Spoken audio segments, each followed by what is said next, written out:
Hey y'all, welcome and welcome back. Welcome to take 2 of this vlog. This was originally supposed to be my week 2 vlog for Reindeer Readathon, and I had all these big plans to make it this fun themed thing because I had a theme I was really interested in, a theme I thought was really cool, is what I'm trying to say.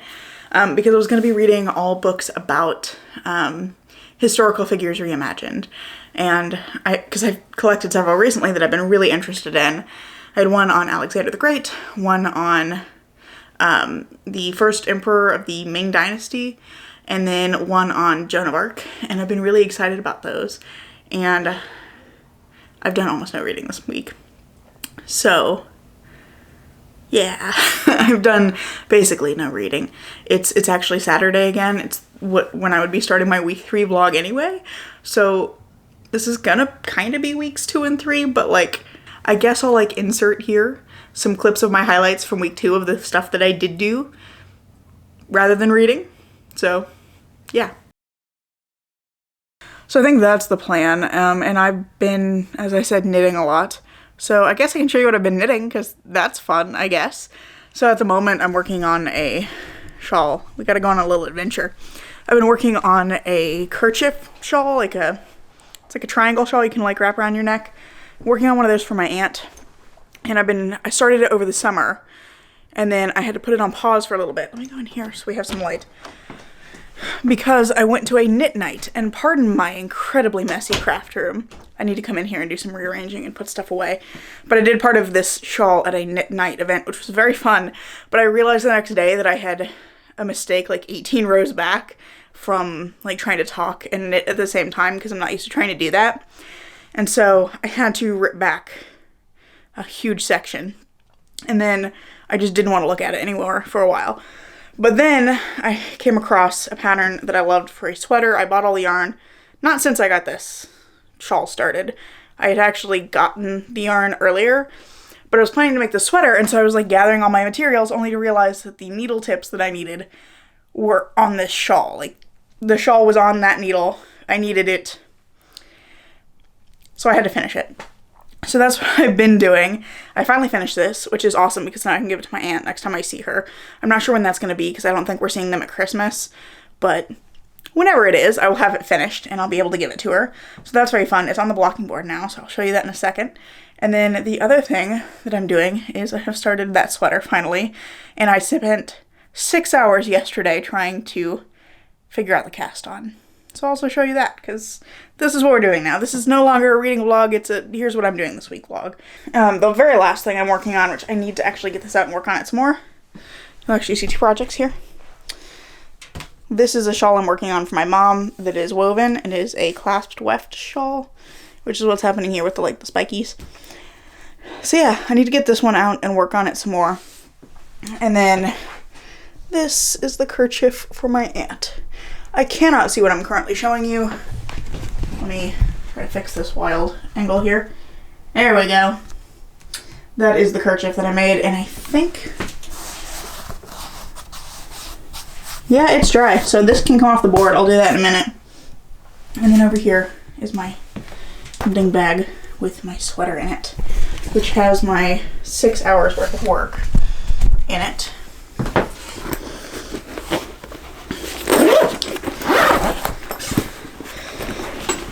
See if I can do this without yanking it off the needles, because that would be an absolute tragedy.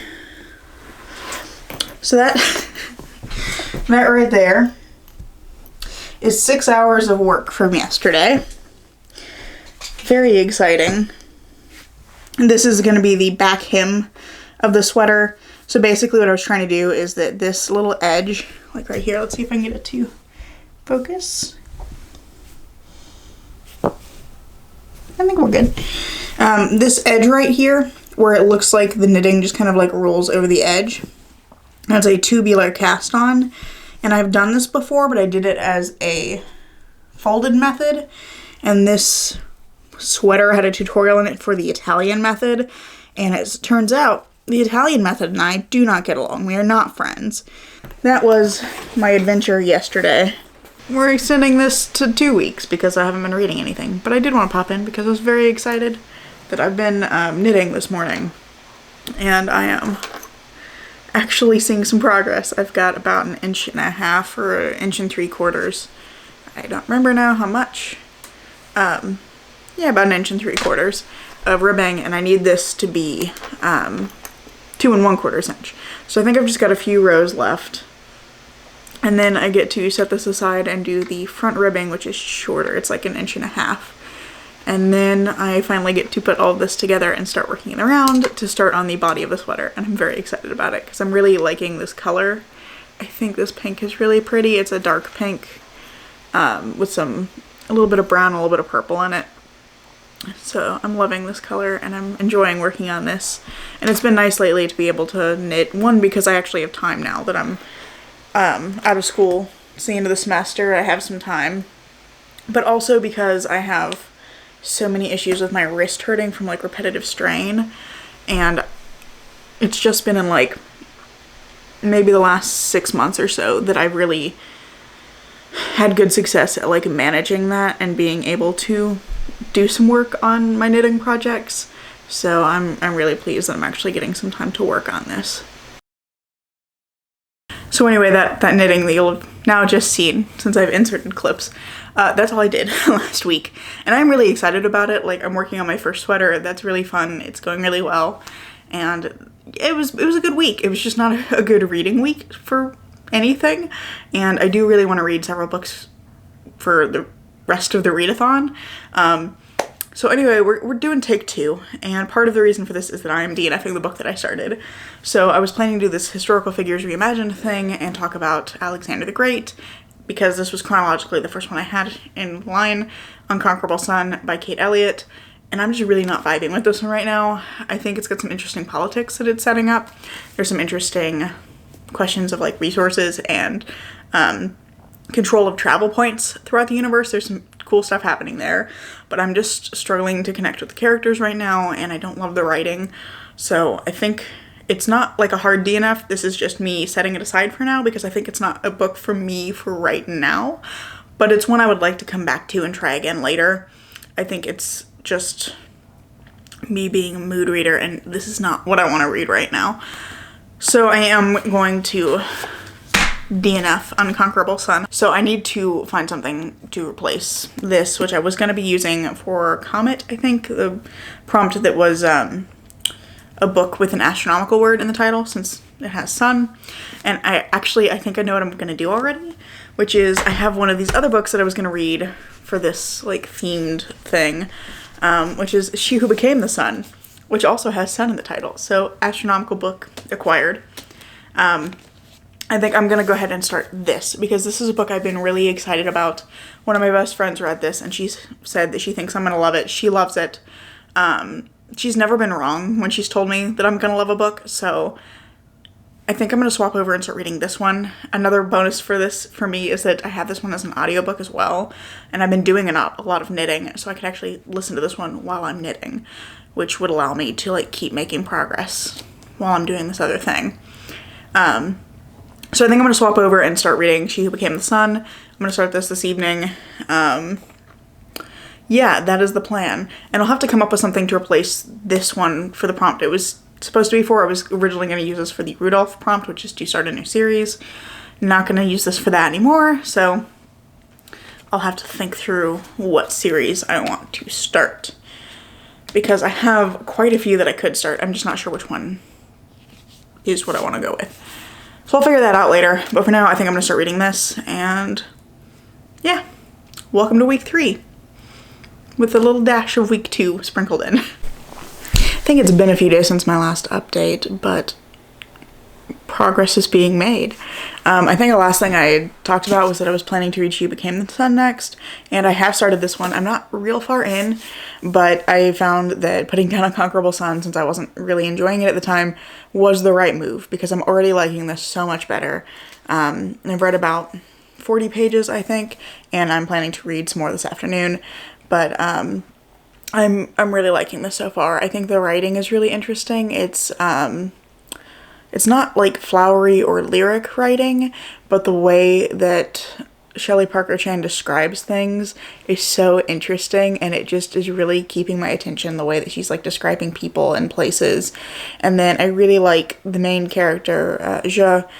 Her perspective on everything is just so interesting because she's coming from a place of being from a village that was very poor. It's been experiencing drought for many years, and so everything that she's known has been like in this village. And a lot of what she's known has been like starvation and having to care for her dwindling family members and basically being kind of mistreated by her father and her brother.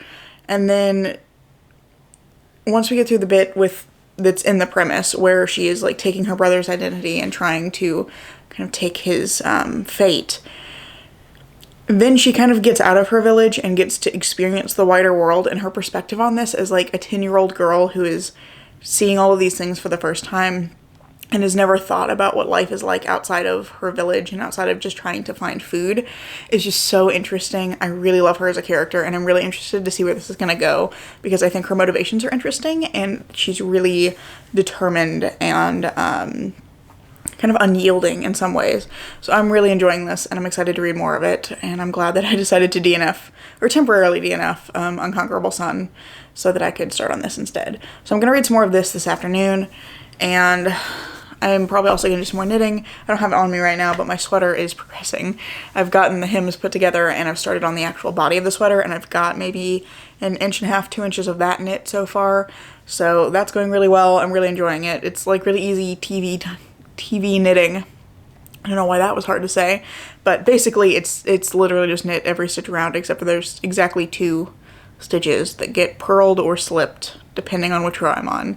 Really easy. It's going really quickly, basically, like faster than I would have thought, because it's like the body of a sweater, and so I expected it would take a really long time, but the fact that I'm already like 1 inch or 2 in and I haven't spent that much time knitting on it is making it feel like really satisfying, like I'm making progress. So I'm enjoying that, and it's a fun pattern. It's gonna look really cool when it's done, I think. The other thing was that I haven't updated in a couple of days because my friend came over to play some horror games.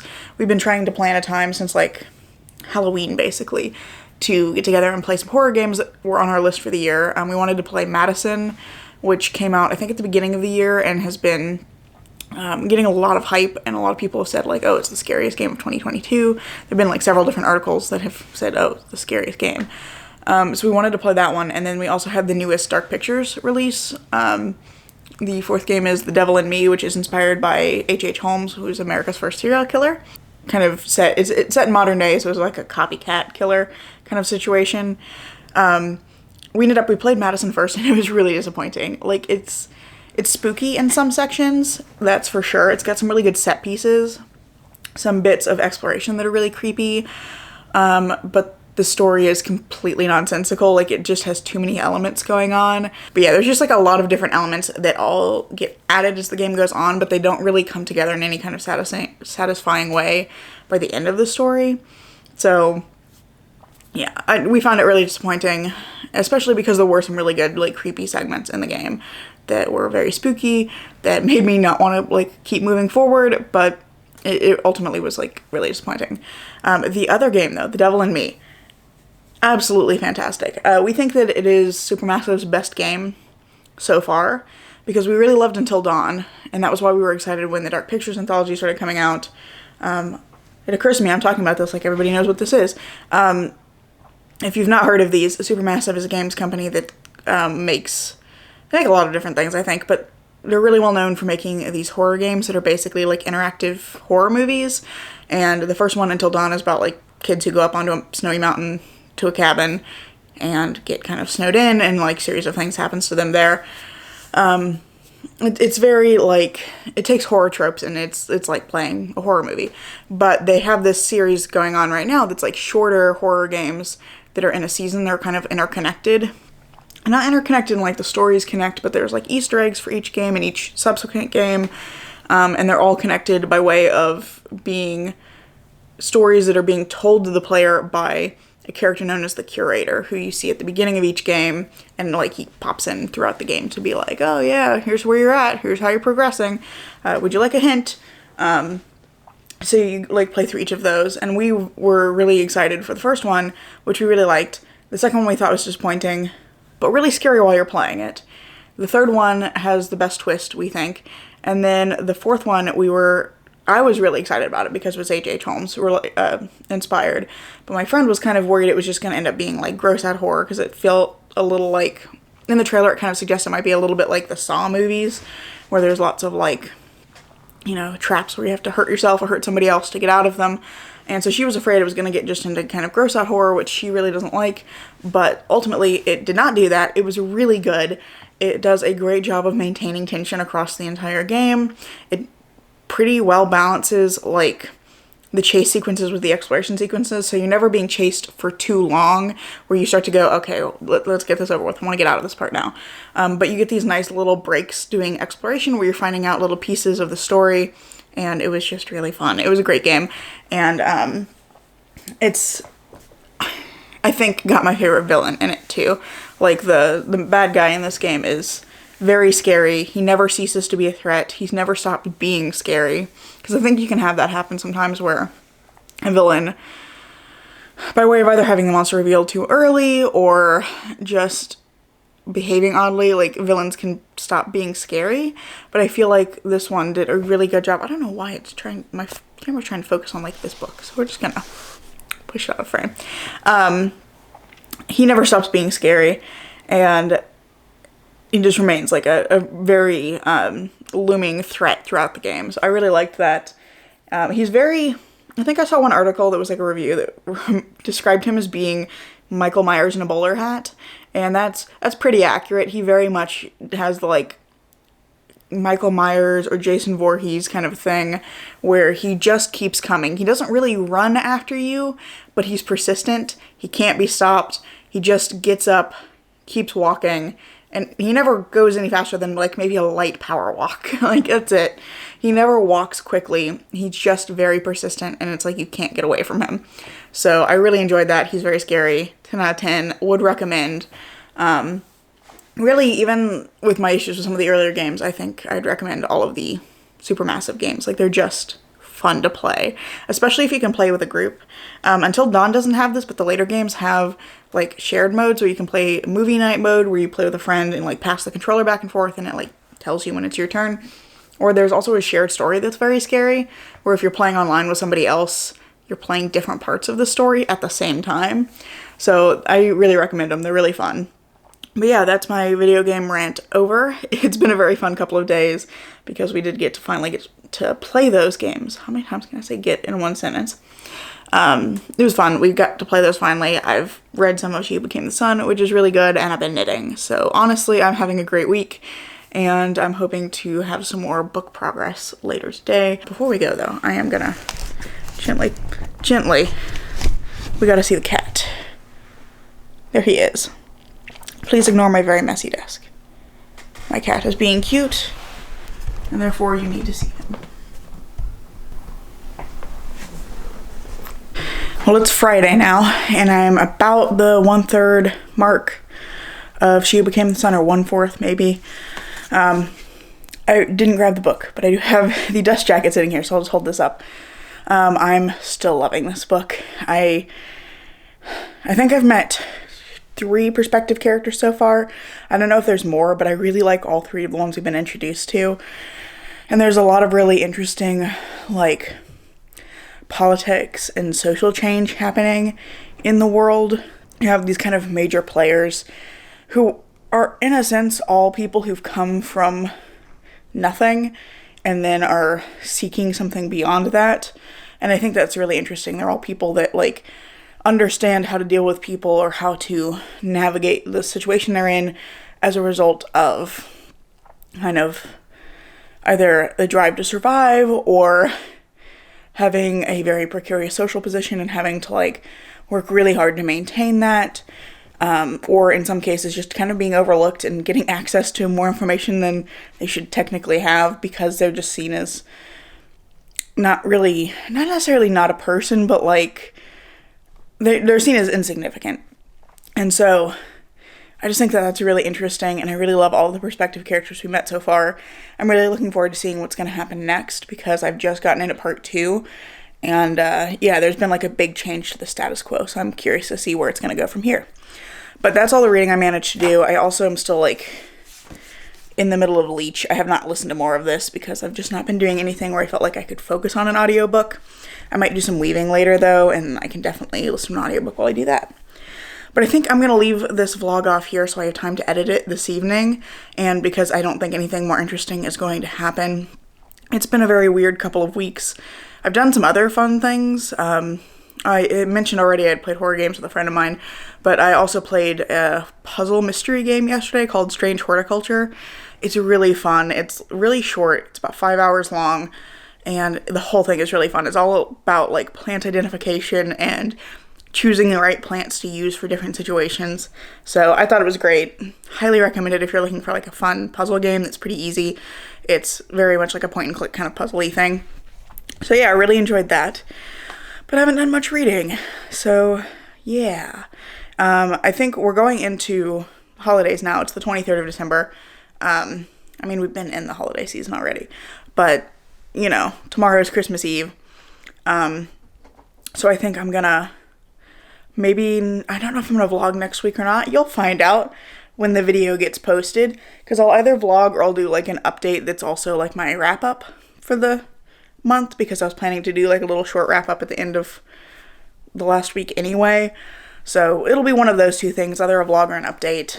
And yeah, haven't been doing a ton of reading, but I am really liking what I am reading. So I feel like overall it's not a whole lot of quantity, but it's been like really high quality. I've been really enjoying everything I've read. So still a good reading month overall. But with all of that said, that's all I have for you today. I hope you've enjoyed this video. If you did, I hope you'll consider giving it a like and maybe even subscribing to see what comes next. I'm currently posting every Tuesday and Saturday, and hope to see you in the next video. Bye.